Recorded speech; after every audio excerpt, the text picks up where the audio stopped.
לייזר, כשאני גומר את זה למעלה, כשאני מסיים למעלה, אני אומר כן, שבר באמת אני לא התכננתי, יש מצבים או אירועים שיהיו שונים, או זה מוריד מהערך. הדברים חייבים להיות ספונטניים. נביע את הרגש, לנסות להביע את הרגש במילים. אני רוצה רק להעיר הערה אחת בקשר למה מוישה, אני אדבר פה, מוישה, תוריד את הכובע. פעם אני שמעתי רעיון פה, שנם טוב אומרים גם את השאלה הזאת הרפואית שאני. אמן היה אומר, ובקדוש ברוך הוא רוצה להגיד, נתת אומר לכולם, תבדוק את הכל. כל זמן שלא תקדשו את זה, אז זה לא מה.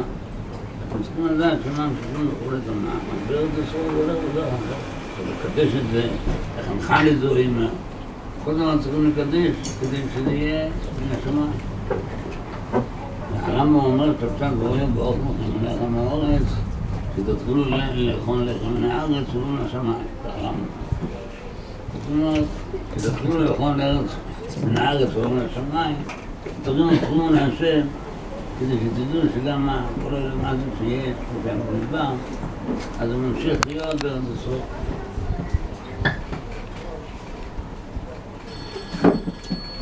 ידוע מה שהחפץ חיים אמר לאפרת, ידוע שהוא שאל אותו, אתה כהן, אתה מבין, אתה ישראל, הוא לא הבין מה אותו לא. אז אני אגיד לך, אני כהן בגלל שהבן שאבא שלי היה כהן וכולו, עד שבט לוי שנשאו את נפשה מהכריסטים. ידי זה אני כהן. אני לא זוכה להיות, אז אני לא כהן.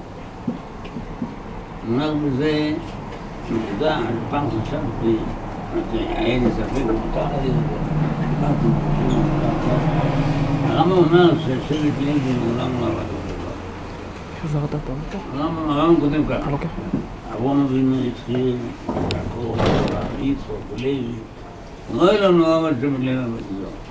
אחר כך הוא אומר, אבל אחר כך התחילו משפח, עד שבו רבנו, משה רבנו, רבנו חנכים, והוא הרסיר את הכל, והוא עקר אותו בגזור עם הכלל. בשביל מה ההיסטוריה ששבט לוי לא עכשיו פה שמעתי המבחן הבאי מי שאף פעם עבד את זה כי מגיע עיגל וגם מסור המסור מי שאסור לדבר ככה אבל מי שעבד את זה פחות יש לו את אמרתי אני מספק כמותר נגיד את זה אבל אותו רעיון זה בטח טוב. באמת היא שכמה שאנחנו רוצים לדעת שאין מדי מקרא שיש לו שורשים עמוקים לא כדי לשלום האמת שמשוכן אבל השורשים העמוקים קידוש השם, מקום השמיים כל הדברים האלה כל החיים הם ארבע כמה שזה יותר מושרש בדורות הקודמים ולא מישהו אמר, מה זה בגלל שהוא הוא בחר ברגעים שלו הוא לא בנצור הרגעים שלו בחר אבל אדם שבגיל שהוא בחר אז הוא לא בחר אבל מי שיודע שהוא ינק את זה מבחנה בהם את כל הדברים האלה באמת הרבה יותר בכל זאת זה עומד בניסיונות הקשים. האמת היא שהניסיונות כנראה הוא לא צריך להגיד אבל קוראים בצורה נוראה ואמרתי כבר כמה פעמים העובדה הזאת זה נראים לנו רגילים אומנם נתנו לנו תקנים גדולים וזה צריכים להיות בכלא וללמוד, היה נראה לנו שזה אגדה, מה המרות כמו זה היה בכלא אבל כשהחידו אומר שגם שכב את זה, הוא היה אמרות כמו זה היה בכלא ושם הוא כתב את הפירוש שלו אבל הוא כותב, תשמע, את זה כתב בנביאים גן עדן ועכשיו שם הרבה שנים אז החידו כותב מאור. מאור. אז היה להם סיפור למעמוד, הם לא בנה סיפור כמה שנים הראשון למעמוד. אבל באמת, בכלא יש אדם אחד. זה נראה בלתי אפשרי. אני שומע אותי עכשיו, כל מיני שנוגע לי זה בלתי אפשרי. אבל רואים שאתה כמו, יש לזה רוח ממורן כזה.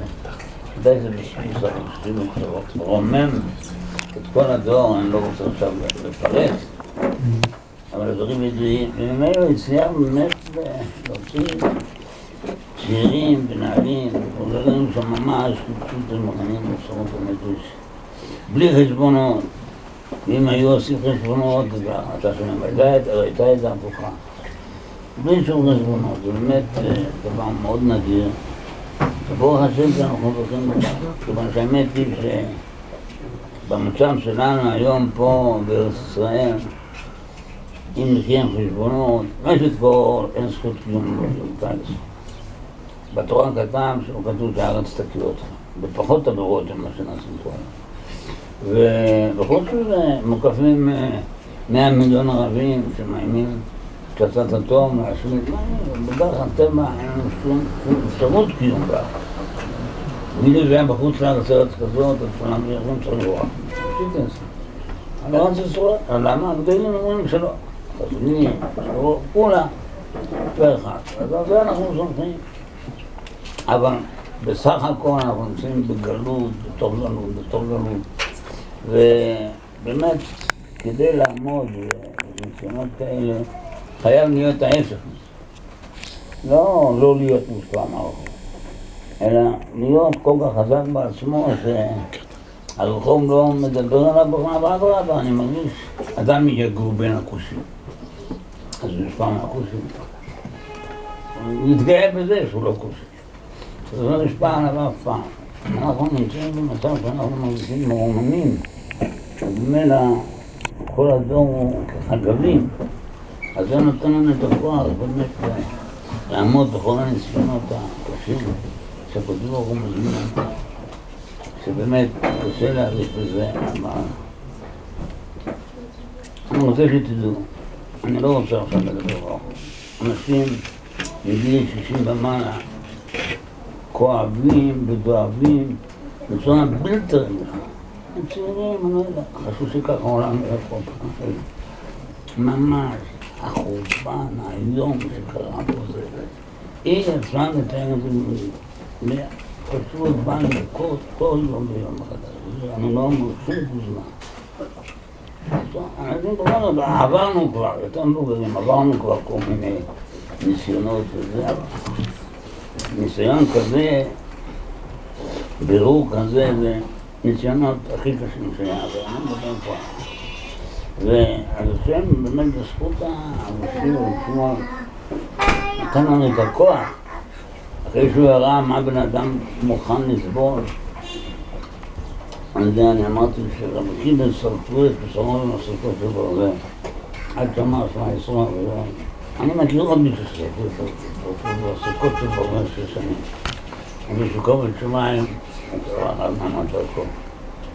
ברוך השם שאנחנו נמצאים כאן במורה הזה לכבוד הבחור היקר ומצוין מאיר, שבאמת היה מופת לרבים, כל ההתנהגות שלו, וכל להיות בכלא ולא לאבד שום דבר, אפילו מהאצילות וההגינות וכל הדברים האלה. ברוך השם שיש לנו בחורים כאלה, למשפחות כאלה חשובים. אני בטוח, אנחנו בטוחים ב100%, שירצו את המסירות נפש שלו, ודאי שיהיה עוד הרבה זכות כדי לעלות יותר לשמיים, להיות פעם של בן ישראל, שהשם יעזור לנו כולנו, שנזכה לצאת מכל הזדור, ביחד מזל תקים.